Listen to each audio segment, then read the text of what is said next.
மீண்டுமாய் இந்த யூடியூப் மூலமாய் உங்களை சந்திப்பதிலே மிகுந்த மகிழ்ச்சி அடைகிறேன். கர்த்தர் உங்களை ஆசீர்வதிப்பாராக. இந்த நாளிலும் கூட நான் உங்களோடு கூட பகிர்ந்து கொள்ளப் போகிறதான வேத பகுதி 1 தீமோத்தேயின் புஸ்தகம் 6ஆம் அதிகாரம், அதில் 6 11 வசனம் வரையிலும் நாம் வாசிக்க இருக்கிறோம். இதிலே முக்கியமாய் 9ஆம் வசனமும் 10ஆம் வசனமும் நாம் மிகுந்த கவனத்தோடு கூட நாம் வாசிக்க வேண்டும். நான் உங்களுக்காக அந்த 2 வசனங்களை நான் வாசிக்கிறேன். ஐஸ்வர்யவான்களாக விரும்புகிறவர்கள் சோதனையிலும் கண்ணியிலும் மனுஷரை கேட்டிலும் அழிவிலும் அமிழ்த்துகிற மதிக்கேடும் சேதமுமான பலவித இச்சைகளிலும் விழுகிறார்கள். பண ஆசை எல்லா தீமைக்கும் வேறாயிருக்கிறது. சிலர் அதை இச்சித்து விசுவாசத்தை விட்டு வழுவி அநேக வேதனைகளாலே தங்களை உருவ குத்தி கொண்டிருக்கிறார்கள் என்று சொல்லி இந்த இடத்துல நம்ம பார்க்கிறோம். எனக்கு அருமையான தேவனுடைய பிள்ளைகளே, நாம் முக்கியமாய் பார்க்க வேண்டியதான காரியம், இன்றைக்கு உலகத்திலே மனுஷர்களாய் பிறந்த ஒவ்வொருவருக்கும் ஒரு ஆசை இருக்கும். என்ன ஆசை என்று சொன்னால், எல்லாருக்குமே நாம் ஒருவரை விட ஒருவர் நன்றாக வாழ வேண்டும், அதாவது நாம் ஐஸ்வர்யவான்களாய் இருக்க வேண்டும், ஒன்றுக்கும் குறைவில்லாதவர்களாய் இருக்க வேண்டும் அப்படின்னு சொல்லி எல்லாருக்குமே ஒரு விருப்பம் இருக்கும். இப்படிப்பட்டதான விருப்பம் இருப்பது தீமை என்று நாம் சொல்ல முடியாது, அது தவறு என்று சொல்லி நாம் சொல்ல முடியாது. ஆனால் நாம் ஒரு காரியத்தை நாம் நன்றாக நாம் இந்த வசனத்தின் மூலமாக நாம் புரிந்து கொள்ள வேண்டும். என்ன ஒரு காரியம்னா, ஐஸ்வர்யவான்களாய் நாம் விரும்புகிறது தவறல்ல, ஆனால் நம்முடைய முழு நோக்கமும் அதுவாகவே இருக்கக்கூடாது. நம்முடைய முழு எண்ணமும் வெறும் பணத்தை சம்பாதிக்க வேண்டும், வெறும் நான் ஐஸ்வர்யவானாய் இருக்க வேண்டும் என்ற அதே ஒரு நோக்கத்திலே நாம் இருக்கக்கூடாது. அந்த ஒரு நினைவாகவே நாம் இருக்கக்கூடாது. ஏன்னா இங்க பாருங்க, இங்க வசனத்தை நம்ம கவனித்து பார்ப்போமானா, நான் இன்னைக்கு உங்களோடு கூட பேசுகிறதான தலைப்பு என்னவென்று சொன்னால், ஐஸ்வர்யவான்கள் ஆகும்படி விரும்புகிறவர்களா நீங்கள்? நீங்க ஆங்கிலத்துல நீங்க பார்த்தீங்கன்னா, are you the people of willing to be leave rich? நீங்க பணக்காரர்களாய் வாழ வேண்டும் என்று விரும்புகிறவர்களா? அப்படின்னா நாம் பணக்காரர்களாய் வாழ வேண்டும் என்பது இன்னைக்கு அநேகருடைய ஆசையா இருக்கிறது. பிரியமானவர்களே, இன்னைக்கு நம்ம உலகத்துல பார்க்கும்போது பல காரியங்கள் நம்ம பார்க்கிறோம். அதுல ஒன்றுதான் பண ஆசை. இன்னைக்கு நிறைய பேரை நம்ம பார்த்திருப்போம். அதாவது என்ன சொல்லுகிறதுனா, திருடுகிறவர்கள், கொள்ளை அடிக்கிறவர்கள், ஏமாற்றுகிறவர்கள், இவர்களெல்லாம் நீங்க பார்த்தீங்கன்னா நீங்க கொஞ்சம் யோசித்து பார்க்கணும். இவங்கெல்லாம் இதுல செயல்படுறாங்களே, இவங்க எதுக்காக செயல்படுறாங்க? திருடுகிறவன் எதுக்காக திருடுகிறான்? ஏமாத்துகிறவன் எதுக்காக ஏமாத்துகிறான்? வஞ்சிக்கிறவன் எதற்காக வஞ்சிக்கிறான்? கொலை செய்கிறவன் எதற்காக கொலை செய்கிறான்? இதை நீங்க யோசித்து பார்த்தாலே உங்களுக்கு ஒரு விஷயம் புரியும். அதுல முக்கியமான ஒரு காரணம் என்னவா இருக்கும்னா பணம். ஏன்னா சிலரால உழைத்து சம்பாதித்து அவங்களால அவங்க நினைத்த நேரத்துல பணக்காரர்களாக வாழ முடியாது, பணக்காரர்கள் ஆக முடியாது. சிலருக்கு அவங்க எவ்வளவு உழைத்தாலும் அவங்களால ஒரு பணக்கார வாழ்க்கை, அதாவது ஒரு லக்ஸுரியான லைஃப் வாழ முடியலேன்ற ஒரு ஏக்கம் இருக்கும். அவங்க செய்கிறதான வேலையில அந்த அளவுக்கு வருமானம் இருக்காது, அல்லது அந்த ஒரு சந்தர்ப்பம் அவங்களுக்கு கிடைக்காமல் போகலாம். இதன் ஒரு காரணமாக இன்னைக்கு நிறைய பேர் பணத்தின் மேல ஒரு ஆசை, மற்றவர்களை பார்க்கிறார்கள். அவங்களுக்கு சொந்த வீடு இருக்கிறதே, அவங்களுக்கு நல்ல ஒரு பங்களா இருக்கிறதே, அவங்களுக்கு அவங்க நல்ல பிசினஸ் பண்றாங்களே, அவங்க நினைக்கிறதெல்லாம் நடக்கிறதே, அவங்ககிட்ட நிறைய பணம் இருக்கிறதே, அவங்க நினைச்சதெல்லாம் வாங்குகிறார்களே, அவங்க நினைச்சதெல்லாம் அனுபவிக்கிறார்களே, ஆனா நம்மளால இது முடியலையே. அப்படி சொல்லி அவங்க கேள்வி கேட்கும்போது இதுக்கெல்லாம் முக்கியமான ஒரு காரணம் பணம். அவங்க கிட்ட பணம் இருக்கு, நம்ம கிட்ட பணம் இல்லை. அப்ப நம்ம அவங்கள போல மாறணுமே அப்படின்ற ஒரு எண்ணம் எல்லாருக்குமே தோணும். ஆனால் சில நேரங்களில் நம்ம நீதியாக நம்ம உழைக்க வேண்டும், உழைத்து நம்ம பணக்காரர்களாக மாற வேண்டும் என்று நினைக்கும் போது அதில் அநேகருக்கு ஒரு படு தோல்வியை சந்திப்பார்கள்.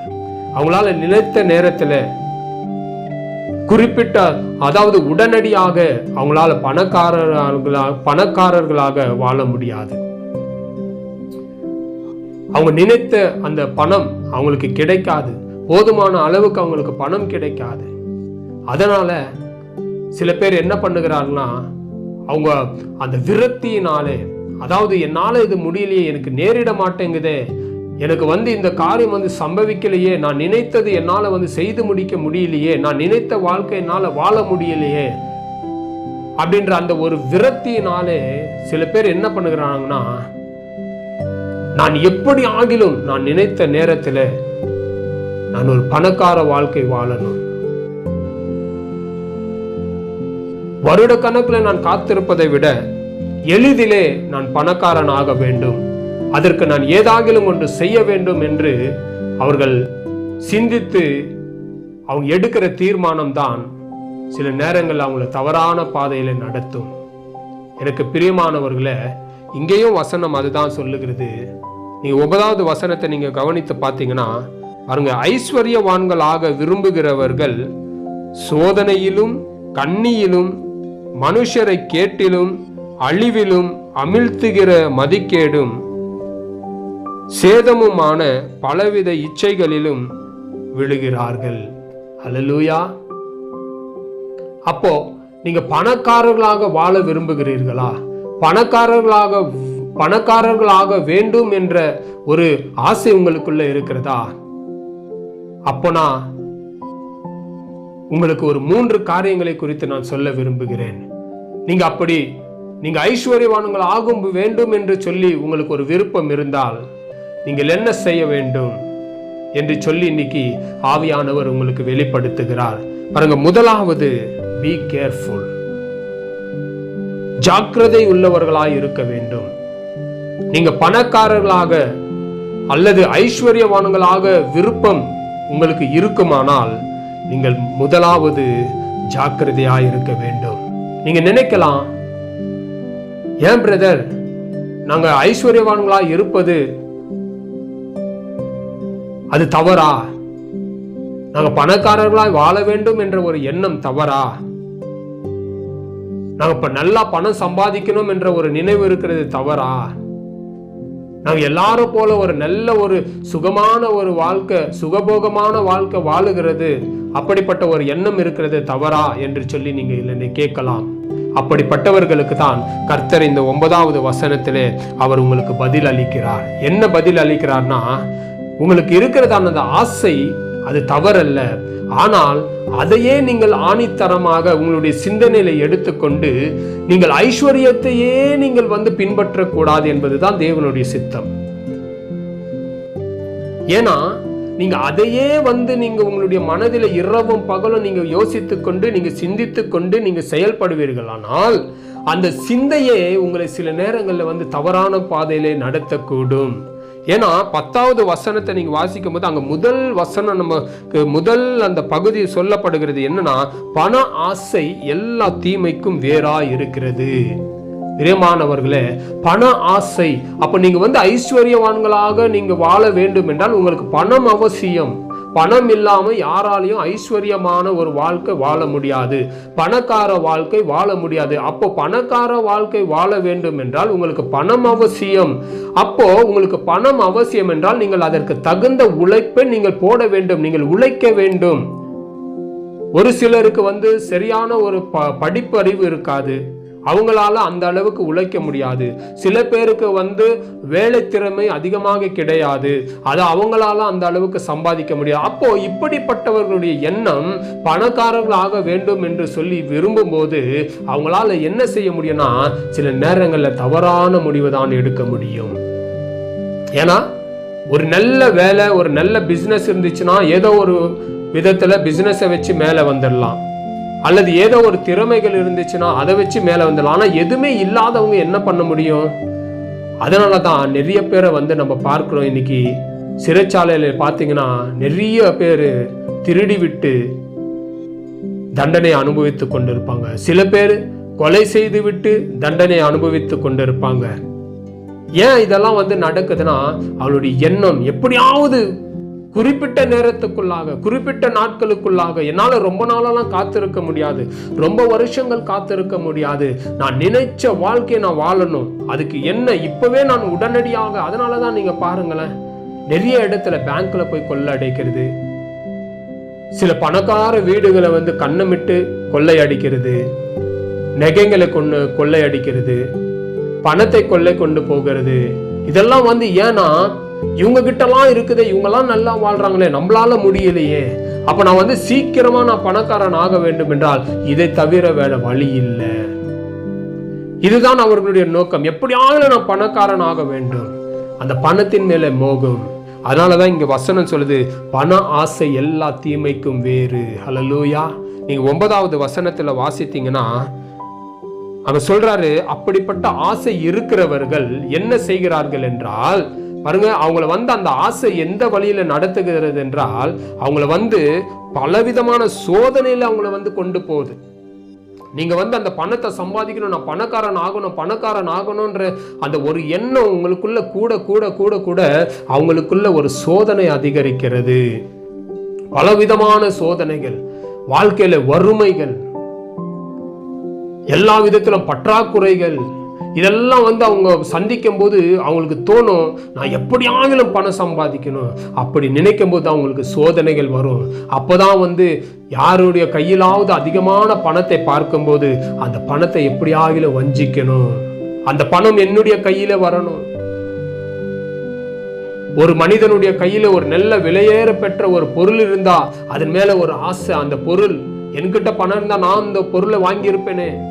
விலை மதிப்பு அதிகமுள்ள ஒரு மொபைல் போன் அல்லது ஒரு ஏதோ ஒரு காரியம் யாருடைய கையிலாவது பார்த்து விட்டால் அல்லது யாருடைய வீட்டிலாவது பார்த்து விட்டால் உடனே இவங்களுக்குள்ள ஒரு விரக்தி, என்கிட்ட பணம் இருந்தா நான் வாங்கி இருப்பேனே, என்கிட்ட பணம் இருந்தா நான் இதை செய்திருப்பேனே, என்கிட்ட பணம் இருந்தா நான் இதை அனுபவித்திருப்பேனே. அப்ப என்ன காரணம்? நான் இதை அனுபவிக்காததுக்கு ஒரு காரணம் என்றால் பற்றாக்குறை. என்கிட்ட பணம் இல்லையே, அப்ப நான் எப்படியாவது பணத்தை சம்பாதிக்கணும், அதுக்கு நான் ஏதாவது ஒரு ஷார்ட்கட் ரூட்டை நான் கண்டுபிடிக்கணும், ஏதாவது ஒரு குறுக்கு வழியை நான் வந்து கண்டுபிடிக்கணும் என்று சொல்லி அவர்கள் அப்படி சிந்தித்து எடுக்கிறதான ஒரு தீர்மானம் தான் திருடு, கொலை, கொள்ளை.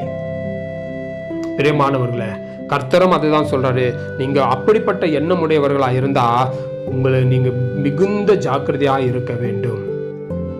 ஏன் நீங்க ஜாக்கிரதையா இருக்கணும்னா, உங்களுக்கு சோதனைகள் அதிகமா இருக்கும். அந்த நேரத்துல தான் உங்ககிட்ட நீங்க வந்து நான் சொன்னது போல மற்றவர்களிடத்துல ஒரு விலை உயர்ந்த பொருளை பார்க்கலாம் அல்லது அதிகமான பணத்தை பார்க்கலாம். ஏதோ ஒரு காரியத்தின் நிமித்தமாக நீங்க தவறான பாதைக்கு போக சந்தர்ப்பம் நேரிடலாம்.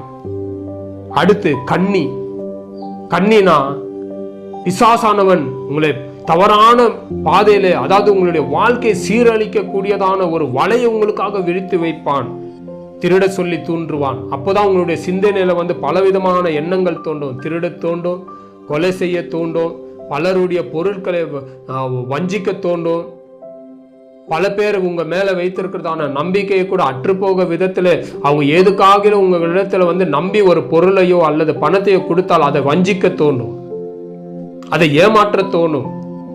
பாருங்க, இதுதான் கண்ணி, இதுதான் சோதனை என்று சொல்லி இங்க அப்போஸ்தலனாகிய பவுல் குறிப்பிடுகிறார்.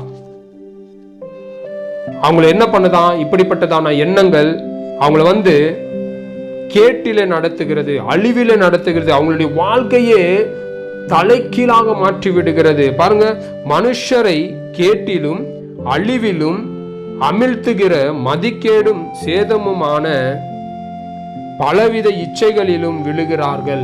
அப்படிப்பட்ட எண்ணம் கொண்டவர்கள் என்ன செய்கிறார்கள் என்றால், பலவிதமான இச்சைகளினாலே அவர்கள் விழுந்து அவங்களுடைய வாழ்க்கையை அழித்து கொள்ளுகிறார்கள். அவங்களுக்கு வந்து அது வந்து அந்த தவறான தீர்மானத்தை எடுக்கும்போது அவங்களுக்கு தெரியாது, இது நான் செய்கிறது இது தவறென்று தெரிந்தாலும் கூட அவங்களுக்கு தெரியாது என்னுடைய வாழ்க்கை எதிர்காலம் இதனால பாதிக்கப்படும் என்று சொல்லி அவங்களுக்கு தெரியாது. ஆனா அவங்களுக்கு என்ன ஒண்ணு தெரியும்னா, எப்படியாகிலும் நான் நினைச்ச வாழ்க்கையை நான் நினைச்ச நேரத்துல வாழ்ந்துடணும். அது ஒன்றுதான் அவங்களுடைய மைண்டில் இருக்கும்.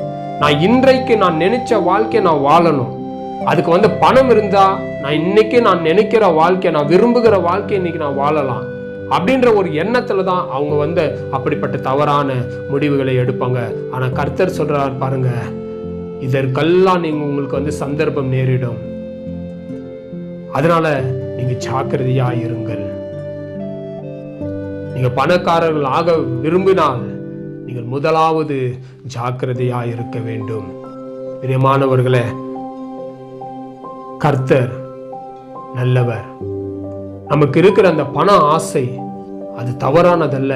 ஆனா அதையே நம்ம இரவும் பகலும் யோசித்து அந்த பணத்தினுடைய மோகத்திலேயே நாம் பயணிக்க கூடாது. அடுத்து கர்த்தர் உங்களுக்கு வெளிப்படுத்துகிறது என்னவென்றால், போதும் என்கிற மனமுடையவர்களாய் இருங்கள். நீங்க பணக்காரர்களாய் வாழ விரும்பினால் உங்களுக்கு கர்த்தர் இரண்டாவது உங்களுக்கு சொல்லி எச்சரிக்கிறதான வார்த்தை தான், போதும் என்கிற ஒரு மனமுடையவர்களாய் இருக்க வேண்டும். godliness with contentment. நீங்க ஆங்கிலத்திலே உங்களுக்கு சொல்ல வேண்டும் என்றால் godliness with contentment. அதாவது போதும் என்கிற ஒரு மனமுடையவர்களாய் தேவ பக்தியோடு கூட வாழ வேண்டும் என்று அர்த்தம். நீங்க பாருங்க, அதே 1 தீமோத்தேயுல நீங்க 6ஆம் அதிகாரத்துல நீங்க 6ஆம் வசனத்தை நீங்க வாசித்தீங்கன்னா, போதும் என்கிற மனதுடனே கூடிய தேவ பக்தியே மிகுந்த ஆதாயம். அல்லேலூயா. கர்த்தர் தான் சொல்றாரு, போதும் என்கிற மனம் உடையவர்களாய் நாம் வாழ வேண்டும். சில பேருக்கு எவ்வளவுதான் இருந்தாலும் அவங்களுக்கு அந்த ஆசை குறையவே குறையாது.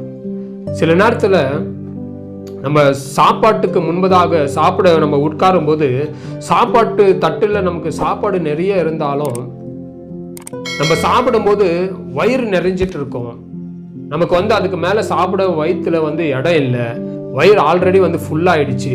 ஆனாலும் நம்முடைய கண்களால நம்ம பார்க்கும்போது அந்த சாப்பாட்டை மீதி வைக்க நமக்கு மனசு வராது.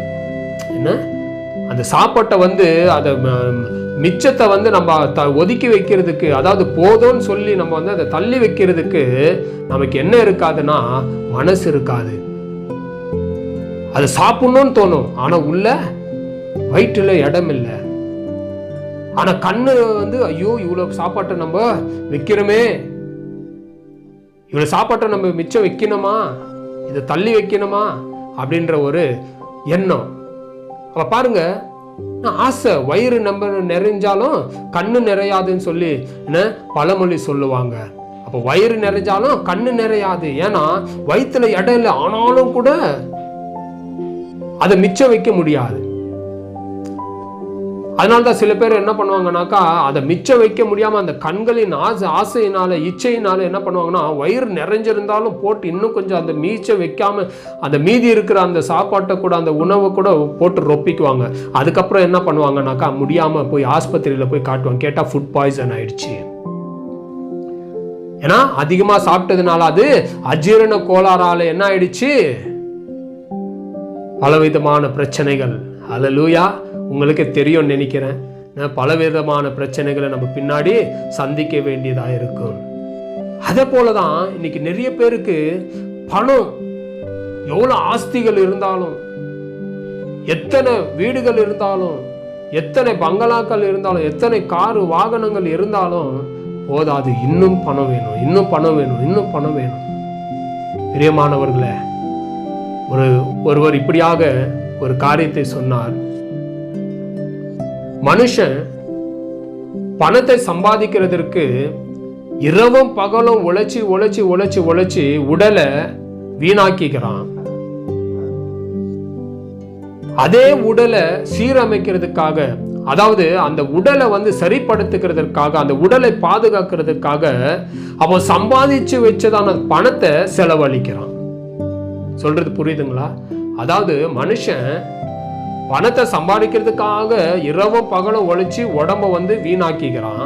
அதாவது சில பேர் வந்து ரெஸ்டே இல்லாமல் உழைப்பாங்க. பணத்தை சம்பாதிக்கணும், பணத்தை சம்பாதிக்கணும், பணத்தை சம்பாதிக்கணும். ஒரு நாள் லீவ் போட்டோன்னா வேலைக்கு எனக்கு இவ்வளோ ரூபாய் வந்து போயிடுதே, ஒரு நாள் லீவ் போட்டோன்னாக்கா எனக்கு ஒரு நாள் சம்பளம் போயிடுதே அப்படின்னு சொல்லி லீவே போடாமல் உழைப்பாங்க. இரவும் பகலும் உழைப்பாங்க.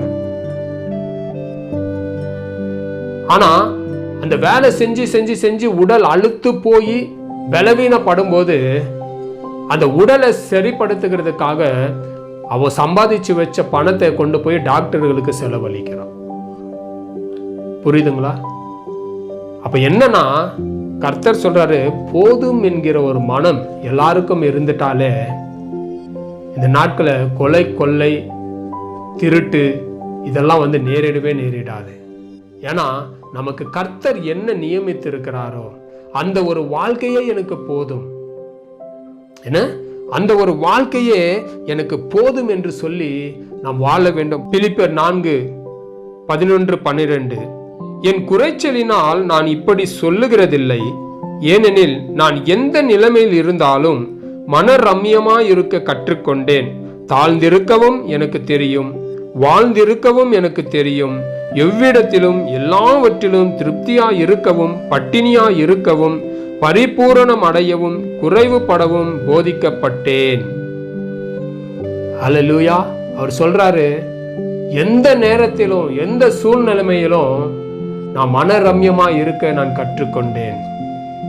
எனக்கு பசியா இருக்கவும் தெரியும், எனக்கு வந்து திருப்தியா இருக்கவும் தெரியும், எனக்கு வாழ்ந்திருக்கவும் தெரியும், தாழ்ந்திருக்கவும் தெரியும். எந்த இடத்துல என்னை தாழ்த்தி கொள்ளணும் எனக்கு தெரியும், எந்த இடத்துல என்னை உயர்த்தி கொள்ளணும் எனக்கு தெரியும். அப்ப எல்லாமே எனக்கு தெரியும். அப்ப பவுல் சொல்லும் போது பாருங்க, அதுல என்ன தெரியுதுன்னா, நம்ம சூழ்நிலைமைக்கு ஏற்றபடி நம்ம வாழ நம்ம பழகி கொள்ளணும். கர்த்தர் நம்மளை எந்த விதத்துல நம்மளை ஆசீர்வதித்து எந்த விதத்துல நம்மளை நடத்துகிறாரோ அந்த பாதையில நாம் நடக்கிறதற்கு கர்த்தர் எந்த மட்டும் நம்மளை உயர்த்தி வைத்திருக்கிறாரோ அந்த உயரத்துக்கு நம்ம வாழ பழகி கொள்ளணும். அதுக்கு மேல இல்ல, நான் வந்து இப்படிதான் வாழணும், எனக்கு வந்து இப்படிப்பட்ட ஒரு ஆசை இருக்கு, எனக்கு வந்து இது நான் செய்யணும் அதை செய்யணும்னு சொல்லி நீங்க போனீங்கன்னா கடைசியில உங்களுக்கு சோதனையும் கண்ணியும் தவிர வேற ஒன்றும் உங்களுக்கு கிடைக்காது. அதான் சில பேர் சொல்லுவாங்க, இருக்கிறத விட்டுட்டு பறக்க ஆசைப்படாத, இவன் இருக்கிறத விட்டுட்டு பறக்கிறதுக்கு ஆசைப்படுறான் அப்படின்னு சொல்லுவாங்க. அப்ப இருக்கிறத விட்டுட்டு பறக்கிறதுக்கு நம்ம ஆசைப்படக்கூடாது. அப்படின்னா என்ன அர்த்தம்? உனக்கு கர்த்தர் கொடுத்திருக்கிறதான நல்ல வாழ்க்கையை நீங்க விரும்பி அப்படி நீங்க வாழாம உங்களுக்கென்று வைக்காத ஒரு வாழ்க்கையை நீங்க வந்து தேடுறீங்க. அதாவது அந்த குறிப்பிட்ட நேரத்தில், அதாவது ஒரு மனுஷன் வந்து உயர்ந்த ஸ்தானத்துக்கு போகிறது தவறு என்று நான் சொல்லவில்லை. எல்லாத்துக்குமே ஒரு காலகட்டம் இருக்கிறது, எல்லாத்துக்குமே ஒரு நேரம் இருக்கிறது. நீங்க பிரசங்கியின் புஸ்தகத்துல நீங்க வாசித்தீங்கன்னா ஆண்டவரே சொல்லி இருக்கிறார், எல்லாவற்றிற்கும் ஒரு நேரம் என்பது இருக்கிறது, ஒரு சமயம் என்பது இருக்கிறது. உங்களை ஆசீர்வதிக்க ஒரு சமயம் இருக்கு, ஒருத்த வந்து லாபத்தை பார்க்க ஒரு சமயம் இருக்குது, விதைக்க ஒரு சமயம். அப்ப எல்லாத்துக்குமே ஒரு சமயம் இருக்கு. அப்ப அந்த சமயம் வரல நீங்க காத்திருக்கணும், பொறுமையா இருக்கணும். பொறுமையா இருந்து நீங்க வந்து உங்களுக்கென்று அந்தந்த சமயத்துல கொடுக்கப்பட்டதான அந்த வேலைகள், அந்த பொறுப்பில் நீங்க உண்மையா இருந்தால், கர்த்தரே சொல்லுகிறார், நீங்க கொஞ்சத்துல உண்மையுள்ளவர்களாய் இருந்தால் உங்களை அநேகத்திலே உங்களை அதிகாரியாய் வைப்பேன். அப்ப உங்களுக்கென்று கர்த்தர் அந்தந்த நேரத்துல எப்படிப்பட்ட வாழ்க்கையை ஆண்டவர் அனுமதிக்கிறாரோ அந்த வாழ்க்கை நீங்க வந்து சம்பூர்ணம், அதாவது நீங்க திருப்தியாக வந்து நீங்க அதை வந்து அதை ஏற்றுக்கொண்டு நீங்க அதை வாழணும்.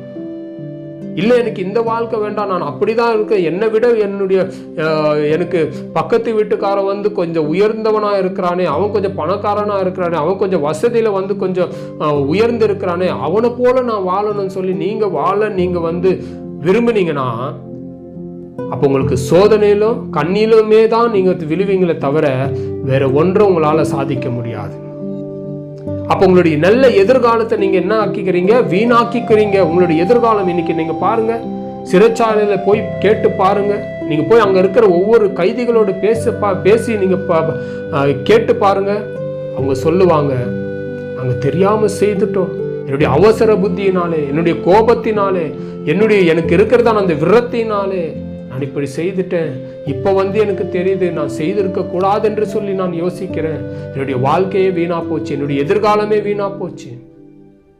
பிரியமானவர்களே, கர்த்தர் கொடுத்த நல்ல வாழ்க்கையை நாம் வீணாக்கி கொள்ளக்கூடாது. அப்போ நீங்க பண ஆசை உங்களுக்கு இருக்கிறதா, நான் ஐஸ்வர்யவானாகவே வாழ வேண்டும் என்ற ஒரு விருப்பம் உங்களுக்கு இருக்கிறதா, கர்த்தர் சொல்றார் ஜாக்கிரதையாயிருங்கள். இரண்டாவது, போதுமான ஒரு மனமுடைவர்களாய் இருங்கள். உங்களுக்கு எப்பப்போ எதை கொடுக்கணும்னு சொல்லி எனக்கு தெரியும். உங்களை படைத்த ஆண்டவருக்கு தெரியுங்க உங்களுக்கு எந்தெந்த நேரத்தில் எதை கொடுக்கணும். நானும் ஆரம்ப காலத்தில் ஊழியத்துக்கு வந்த புதுசுல ஒரு கிளாஸ் டீக்கு நான் காத்துட்டு இருப்பேன். ஒரு கிளாஸ் டீ கூட கிடைக்காம 3 நாட்கள் 4 நாட்கள் காத்திருப்பேன். ஒருவேளை சாப்பாட்டுக்கு 2 நாட்கள் 3 நாட்கள் காத்திருப்பேன். யார் இடத்துலாவது பேசி கொண்டு இருந்தா ஐயோ என்னை கூப்பிட்டு போய் ஒரு கிளாஸ் டீ வாங்கி கொடுக்க மாட்டாங்களான்னு சொல்லி யோசிப்பேன். எத்தனையோ வேளைகள் பட்டினி, கையில ஒரு பைபிளை வைத்துக்கொண்டு எங்க பார்த்தாலும் பஸ் ஸ்டாப்ல உட்கார்ந்து ஜெபம், பார்க்ல உட்கார்ந்து ஜெபம், இரவும் பகலும் ஜெபமும் வேத வாசிப்போம். நல்ல சாப்பாடு சாப்பிடணும்னா எத்தனையோ நாட்கள் காத்திருக்க வேண்டும் பிரியமானவர்களே. ஆனால் நம்மளை அழைத்த தேவன் அவர் உண்மை உள்ளவர். ஆனால் இன்றைக்கு பாருங்க, கர்த்தர் என்னை ஆசீர்வதித்து இன்னைக்கு சாப்பாட்டுக்கு குறைவில்லாதபடி தேவன் என்னை ஆசீர்வதித்து வைத்திருக்கிறார். இன்னைக்கு நானா விரும்பினாலும் என்னால அதிகமா சாப்பிட முடியும் அந்த அளவுக்கு சாப்பாடு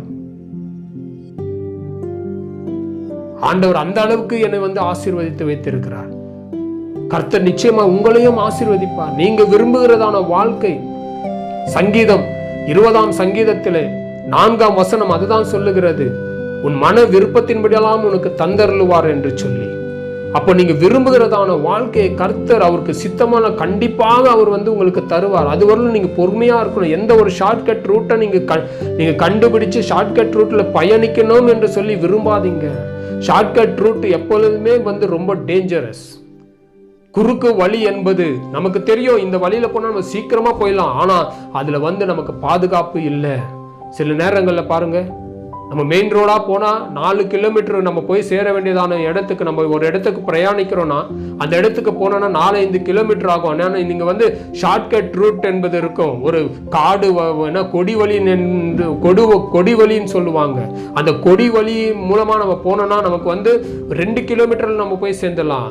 ஆனா அது அந்த அளவுக்கு பாதுகாப்பா இருக்காது. கொடி வழி என்பது 2 பக்கமும் காடை போல மரம் செடி, நம்மளை யாராவது அடிச்சு போட்டாலும் கூட அந்த இடத்துல யாருக்குமே தெரியாது. ஆனா நீங்க மெயின் ரோட்டு வழியா நீங்க போனீங்கன்னா உங்களுக்கு டிஸ்டன்ஸ் தூரம், ஆனா நீங்க சேஃபா போய் சேர வேண்டியதான இடத்த சேரலாம்.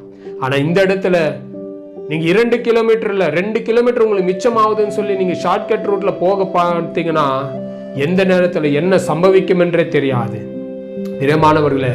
அதனாலதான் இன்னைக்கு நிறைய பேர் நல்லா சுகபோகமாய் வாழுகிறவர்களை பாருங்க, எத்தனை நாள் அவங்க வாழ்றாங்க. நல்லா காரு, ஏசி போட்ட காரு, ஏசி போட்ட வீடு, நல்லா பாக்கெட் ஃபுல்லா பணம், நல்லா பேங்க் பேலன்ஸ். எத்தனை நாள்? அது நிரந்தரமானதல்ல. திடீரென்று என்னைக்காவது ஒரு நாள் போலீசார்களிடத்துல அவங்க மாட்டிக்கொண்டாங்கன்னா அவருடைய வாழ்க்கையே போச்சு. அதுக்கப்புறம் பாருங்க, ஜெயில உட்கார்ந்து ஜெயில் சாப்பாடு சாப்பிடணும். பிரியமானவர்களே, இதைதான் கர்த்தர் சொல்றாரு, நீங்க ஐஸ்வர்யவான்களாக விரும்புகிறீர்களா, நீங்கள் ஜாக்கிரதையாயிருங்கள். இரண்டாவது சொல்லுகிறார், போதும் என்கிறதான மனமுடையவர்களாக இருங்கள். உங்களுக்கு கர்த்தர் எந்த அளவுக்கு கொடுத்திருக்கிறாரோ அது போதும். ஆண்டவரே, நீங்க கொடுத்த இந்த வாழ்க்கைக்காக உண்மை ஸ்தோத்தரிக்கிறேன். நீங்க கொடுத்த இந்த பணத்துக்காக நான் உண்மை ஸ்தோத்தரிக்கிறேன். நீங்க கொடுத்த இந்த வேலைக்காக உண்மை ஸ்தோத்தரிக்கிறேன். நீங்க இப்படி சொல்லி உங்களுக்கு இருக்கிறதான அந்த நிலையில நீங்க கர்த்தரை துதித்து பாருங்க. கர்த்தர் உங்களை படிப்படியாக ஆண்டவர் உயர்த்துவார். என்னுடைய ஆரம்ப காலத்துல கூட எனக்கும் அநேக விரக்திகள் இருந்தது. ஏன்டா இப்படி நல்ல வேலை செஞ்சுட்டு இருந்தேனே, மாசானா எனக்கு நல்ல சம்பளம் இருந்தது, எல்லாத்தையும் விட்டுட்டு இப்போ கர்த்தருக்காக ஊழியம் செய்யணும் என்று சொல்லி வந்துட்டு இன்னைக்கு ஒரு கிளாஸ் டீக்கும் ஒரு வேளை சாப்பாட்டுக்கும் நான் இப்படி நான் காத்து இருக்கணுமே, போட்டுக்க நல்ல ஒரு துணி இல்லையே, இருந்த எல்லாம் நல்ல வாழ்க்கை விட்டு வந்துட்டேனே சொல்லி. ஆனாலும் என்னை அழைத்தவர் உண்மையுள்ளவர் என்று சொல்லி என்னை அழைத்ததின் நிமித்தமாக கர்த்தர் மேலே நம்பிக்கை வைத்து பொறுமையாக பல்ல கடிச்சு கொண்டு நான் ஜெபமும் வேதத்தை வாசித்தும் கர்த்தர் மேலே நம்பிக்கை வைத்து அவரை விசுவாசித்து அவரை அண்டிக் கொண்டதினாலே கர்த்தர் இன்றைக்கு என்னை ஆசீர்வதித்திருக்கிறார். பிரியமானவர்களே, இன்னைக்கு நான் பல பேருக்கு உதவும்படிக்கு கர்த்தர் என்னை ஆசீர்வதித்து வைத்திருக்கிறார். அதனால உங்களுக்கு கர்த்தர் எந்த வாழ்க்கையை எப்படிப்பட்டதான நிலைமையில கர்த்தர் உங்களை வைத்திருக்கிறாரோ அந்த நிலைமையில நீங்க கர்த்தரை ஸ்தோத்திரிங்கள், கர்த்தருக்கு நன்றி சொல்லுங்கள். கர்த்தர் நிச்சயமாக உங்களை உயர்த்துவார். ஹல்லேலூயா.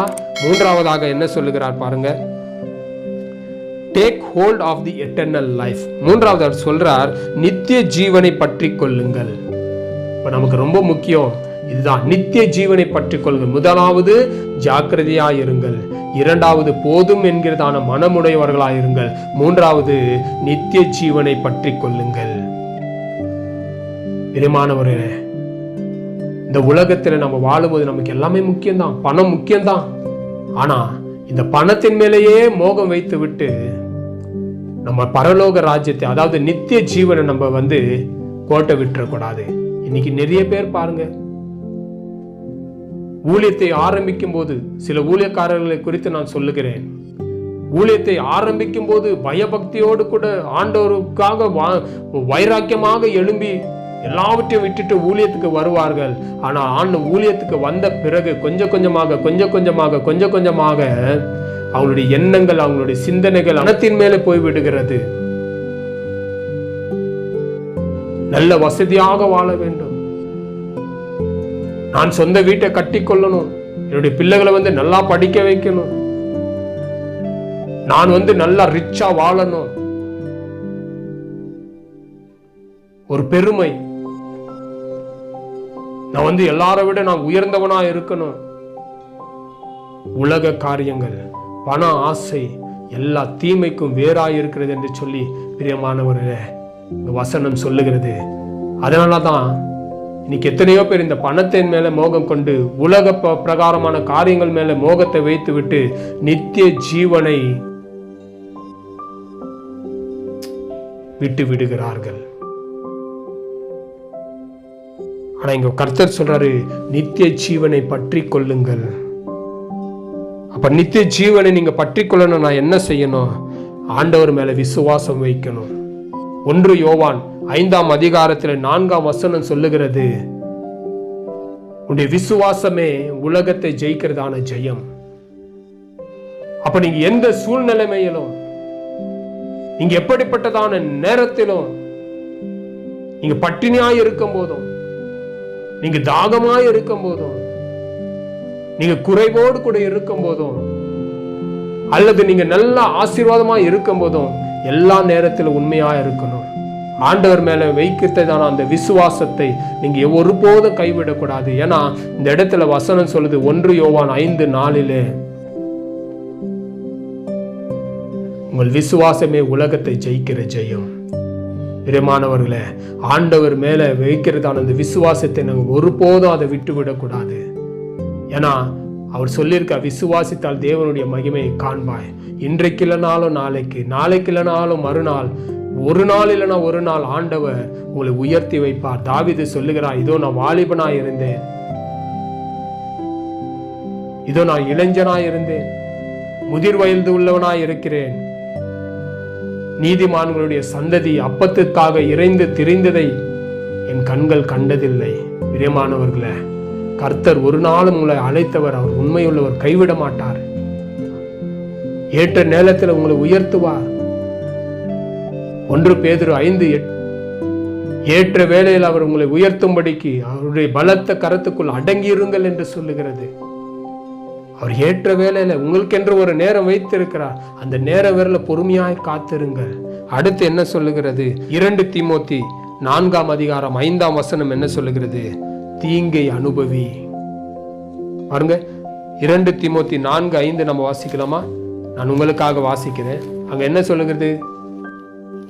நீயோ எல்லாவற்றிலும் மன தெளிவுள்ளவனாயிரு, தீங்கு அனுபவி, சுவிசேஷகனுடைய வேலையை செய், உன் ஊழியத்தை நிறைவேற்று. அங்க நீ ஒரு ஊழியக்காரனாய் இருந்தால், நீ ஒரு உண்மையுள்ள கிறிஸ்தவனாய் இருந்தால், கர்த்தர் சொல்லுகிறார், உனக்கென்று நான் என்ன பொறுப்பை கொடுத்திருக்கிறேன் அந்த பொறுமை நீ உண்மையா நிறைவேற்று. உனக்கென்று பாடுகள் வரும். இந்த உலகத்துல நீ வாழுகிற எல்லா நாளும் உங்களுக்கு பாடுகள் உண்டு, சோதனைகள் உண்டு. யோவான் எழுதின சுவிசேஷம் 16:31 இதுதான் நான் சொல்லுகிறது. இந்த உலகத்துல உங்களுக்கு உபதிரவம் உண்டு, ஆனாலும் திருடன் கொள்ளுங்கள். ஹல்லேலூயா. இந்த உலகத்துல உங்களுக்கு போராட்டம் உண்டு. சில நேரங்கள்ல உங்களுடைய பிரச்சனைகளை கண்டு உங்களுக்கு ஒரு விரக்தி உண்டாகலாம், கோபம் வரலாம், எரிச்சல் உண்டாகலாம். ஆனாலும் அவைகள் எல்லாவற்றையும் போட்டு அமிழ்த்தி அதன் மத்தியிலும் கூட நம்ம விசுவாச வாழ்க்கை வாழும்போது கர்த்தர் நிச்சயமாக நம்மளை ஒரு நாள் உயர்த்துவார். அதான் அவர் சொல்றாரு, தீங்கு வந்தா அதை அனுபவி, அதை குறித்து முறுமுறுக்காத. அதனால நீ ஊழியத்தை விட்டுட்டு ஓடாத, ஆண்டவர் மேல எரிச்சல் அடையாத, தீங்கை அனுபவிக்கணும். இயேசு கிறிஸ்துவுக்கு கூட அநேக தீமைகள் வந்தது.